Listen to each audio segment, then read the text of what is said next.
Senhor presidente, senhores deputados, quero ocupar a tribuna nesta sessão para fazer um registro aqui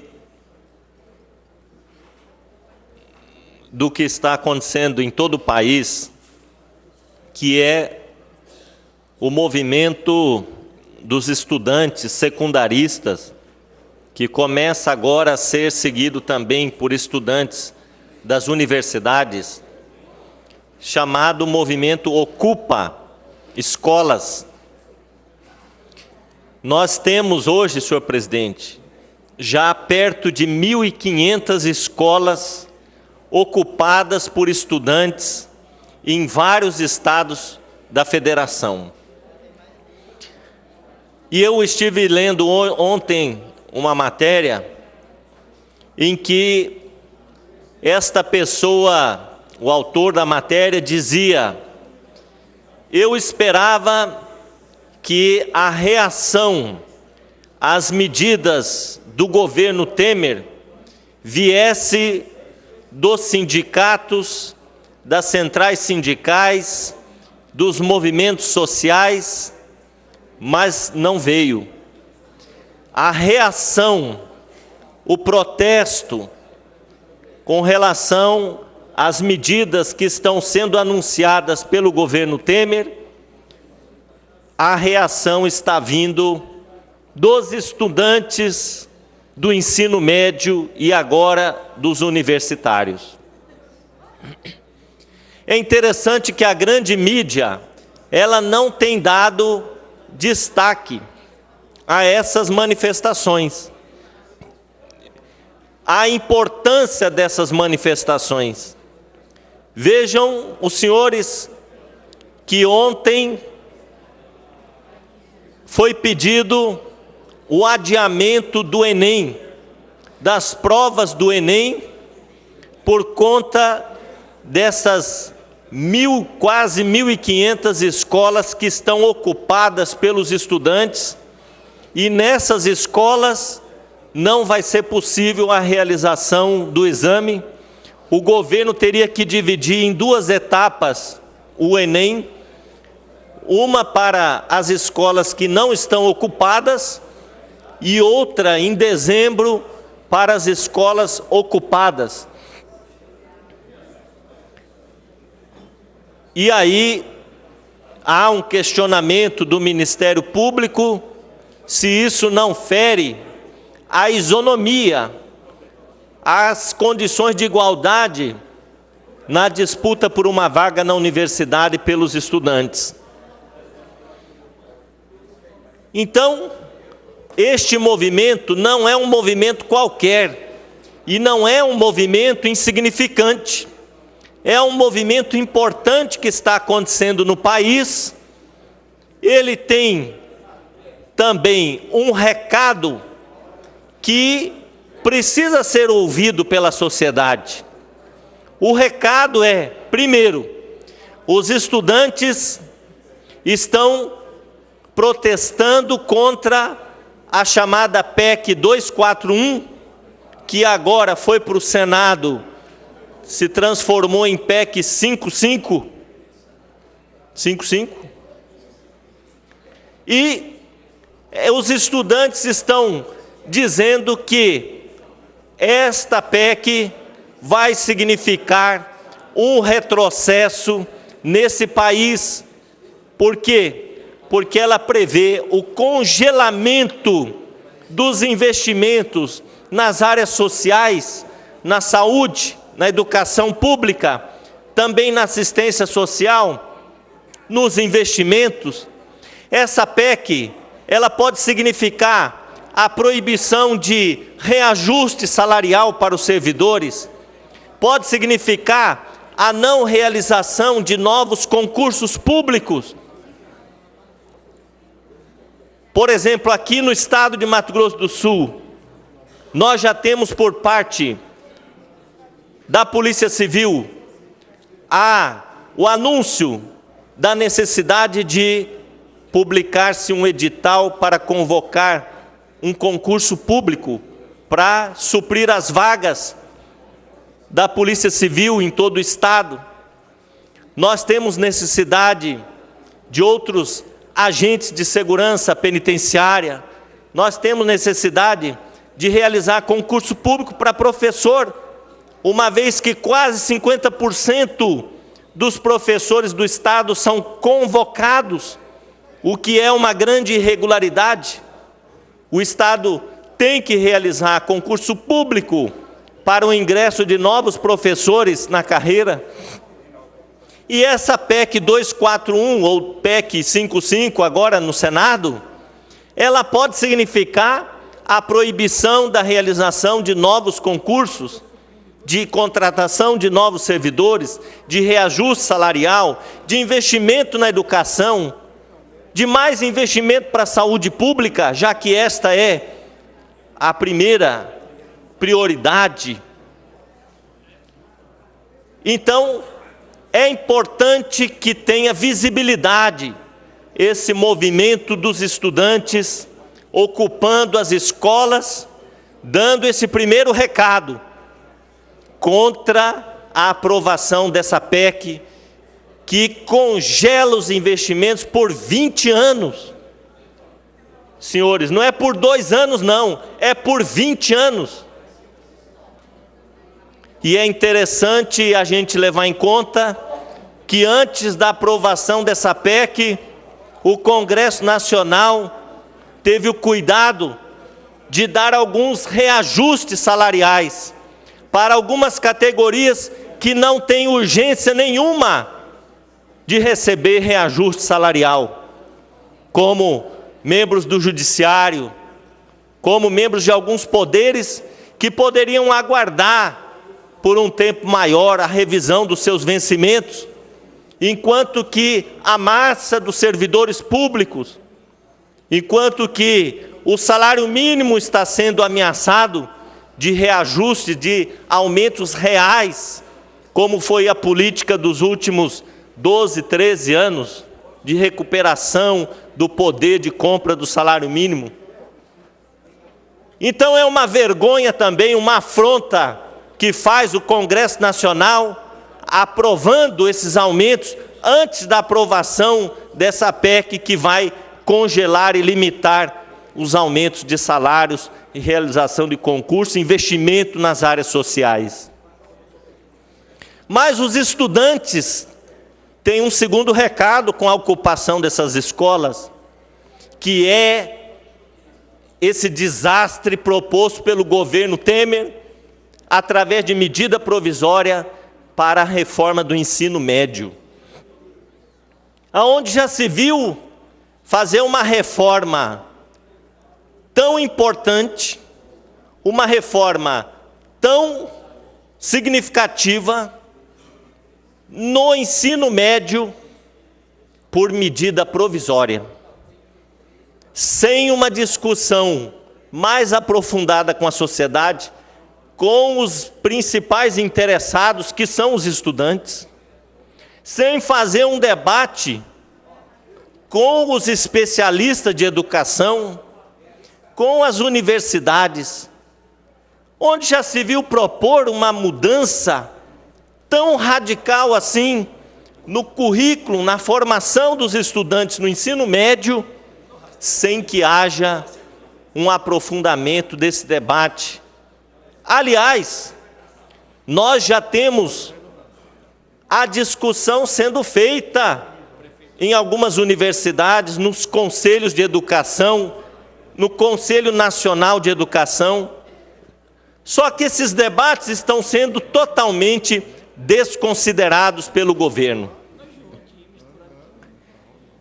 Então, senhores, o que nós estamos vendo desde o golpe parlamentar que afastou a presidente eleita legitimamente, Dilma Rousseff, da presidência da República, desde a posse do presidente legítimo para cá, nós só temos anúncio de notícias horríveis para a classe trabalhadora principalmente, porque o governo está alegando: nós estamos vivendo um caos Estamos vivendo um caos, uma crise econômica sem precedentes e precisamos fazer reforma.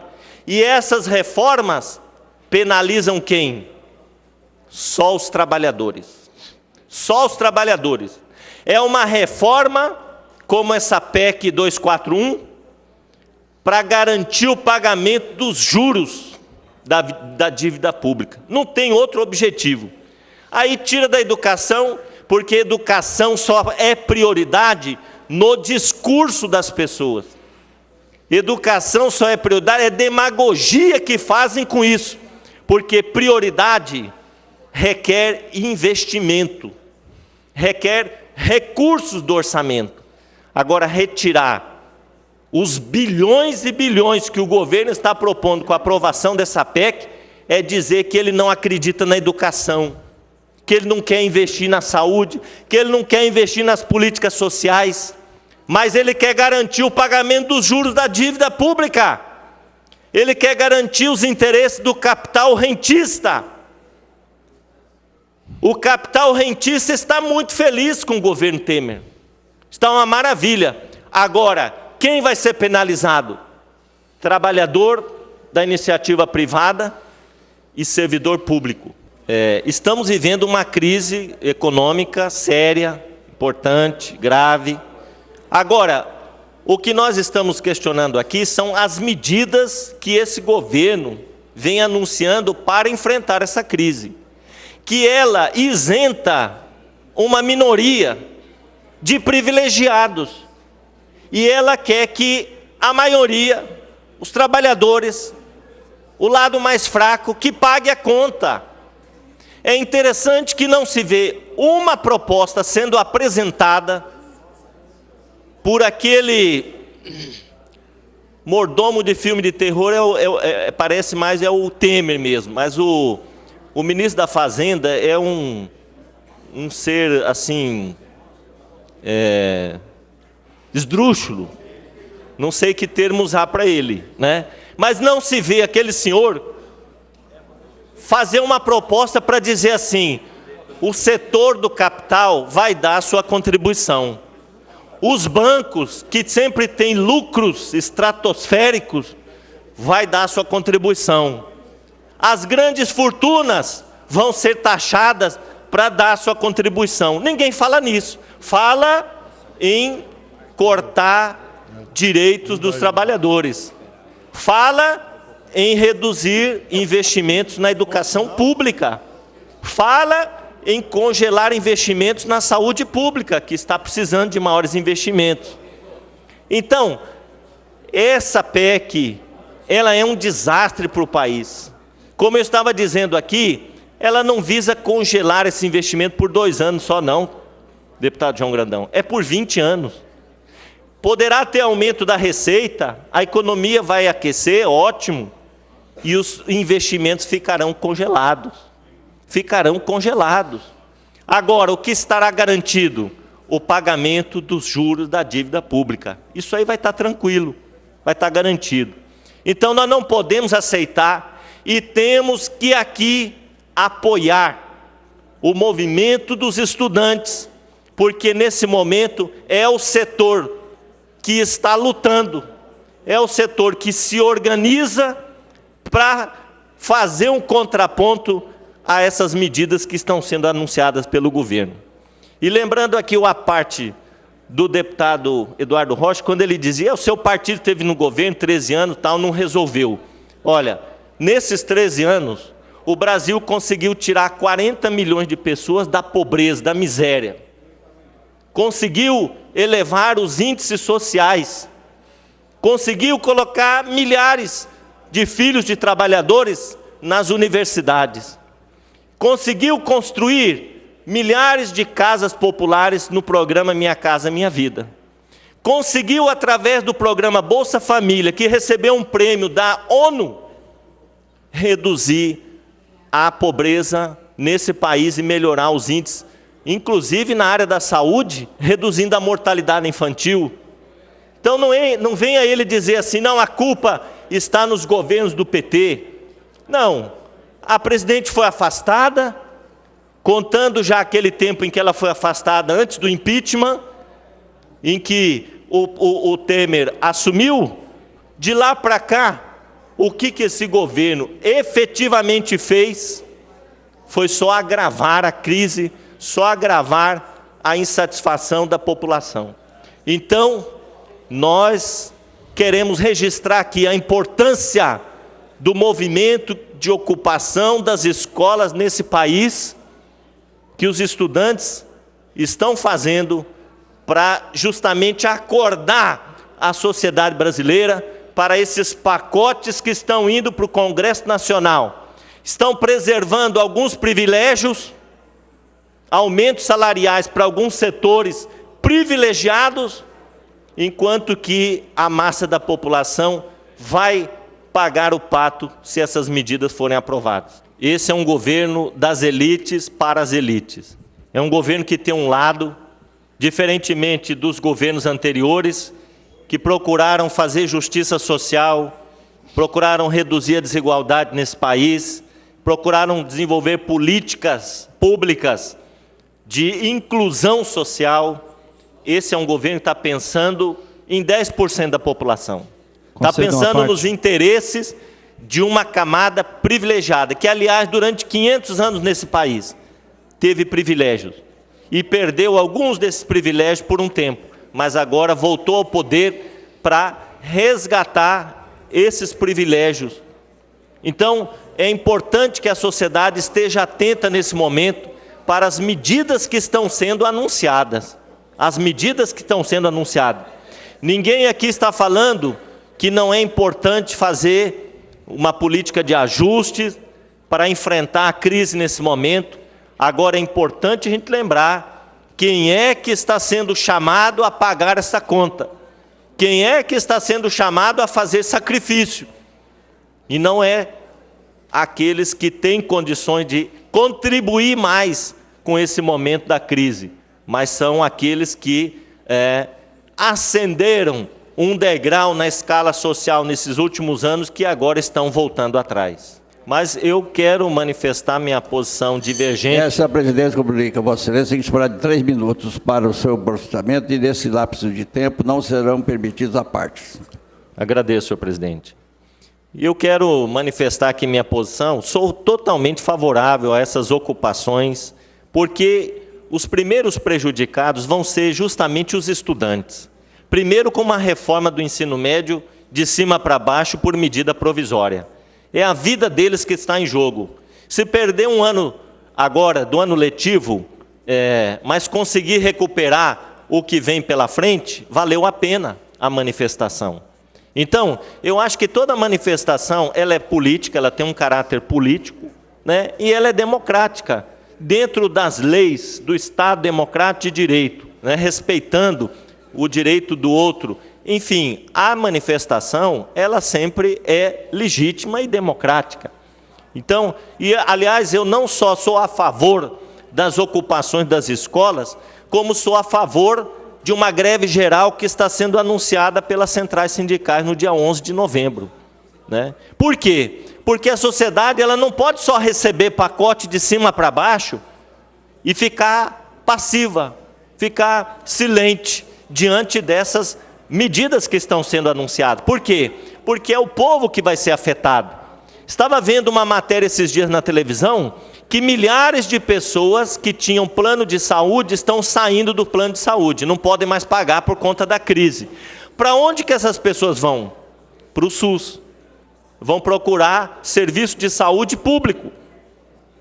E o governo anunciando que vai congelar os investimentos na saúde pública por 20 anos. Olha o contrassenso. Então o governo está dizendo para a sociedade assim: vocês vão ficar sem atendimento na área da saúde. A crise está se aprofundando cada vez mais, as pessoas estão deixando os planos de saúde de lado, vão procurar o SUS e não vão encontrar atendimento. É isso que o governo está dizendo para a população com essa PEC. Está dizendo para os estudantes que, se o ensino hoje não é ainda aquele ensino de qualidade que nós queremos, o governo está anunciando assim: por 20 anos, pelo menos, não esperem melhora alguma. Porque se não está bom agora, como é que vai ficar bom com os recursos congelados? Aliás, O piso nacional de salário dos professores foi por água abaixo já com essa PEC. Aprovando essa PEC no Senado, deputado Amarildo, acabou o piso salarial dos professores. Por quê? Como é que os governos estaduais e as prefeituras vão reajustar o salário dos professores pelo piso nacional de salários se os recursos vão estar congelados por 20 anos? Acabou o piso salarial dos professores. Então ninguém está debatendo isso. Quem está debatendo são os estudantes. Por isso que nós temos que dar todo o apoio a esse movimento dos estudantes, porque eles estão chamando a atenção da sociedade para o que está acontecendo com as medidas anunciadas pelo governo. E repito aqui, o governo precisa fazer ajuste fiscal, precisa colocar as contas em dia. Até agora, esse governo só aumentou o déficit. Só aumentou o déficit com as medidas que ele aprovou no Congresso Nacional, aumentando o salário do Poder Judiciário, do Ministério Público, aumentando o salário de categorias que não precisavam de aumento salarial nesse momento, aprofundou o déficit e vai crescer mais ainda até o final de dezembro, e de concreto, aqueles que podem pagar mais não estão sendo chamados à responsabilidade nesse momento. Setores que sempre lucraram, o capital rentista, os bancos, estão aí lucrando cada vez mais. Quem vive da especulação está feliz da vida, e quem está com a corda no pescoço é a classe trabalhadora. Então, parabéns aos estudantes de todo o país que estão se manifestando democraticamente. Essa presidência do Vossa Excelência, que o tempo está esgotado. Espero que esse movimento cresça até que a população, de um modo geral, possa também se manifestar de alguma forma sobre as medidas anunciadas pelo governo. Não precisa mais vestir camiseta verde e amarela e sair na rua, mas de alguma forma é preciso se manifestar sim, né? Porque parece que agora não tem mais motivo para bater panela, né? O PT já saiu do governo, a Dilma já foi afastada, então todos os problemas foram resolvidos, né? Só que na hora que a população acordar, não vai ter mais 13º salário, não vai ter mais fundo de garantia, não vai ter mais férias remunerada, vai ser a terceirização, serviço precarizado, vai ter terceirização nos serviços públicos, saúde pública terceirizada, aí vai ser tarde demais, né, para bater panela. Eu acho que tem um certo setor da sociedade constrangido, que bateu panela lá atrás pensando que tirar o PT do governo, no outro dia a gente ia viver um paraíso.